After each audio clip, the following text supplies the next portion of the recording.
For example number 8, we take a look at 3 different cases where we're concerned with if the following functions have inverses. So asking the question if a function has the inverse is the same thing as saying, is the function one-to-one?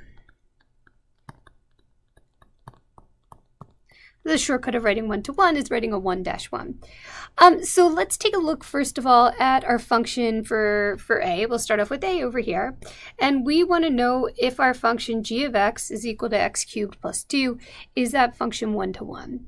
So we're going to rely on the fact that we know what x cubed plus 2 looks like. Let's sketch the function. We'll talk about if it's one-to-one or not. Now remember that this function, I'll put this over here in red, x cubed plus 2,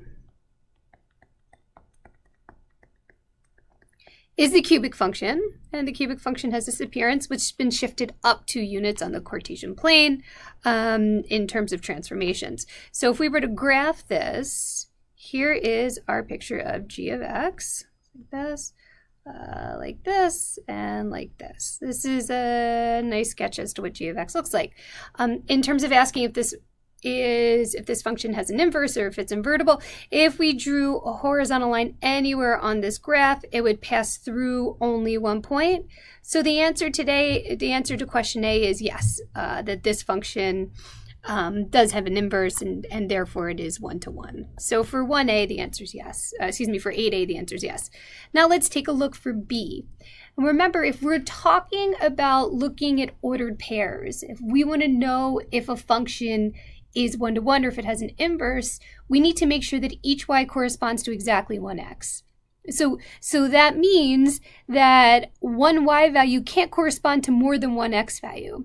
And if you notice in here, that's not true because this y value of -3 and this y value of -3 have 2 different x values that correspond to it.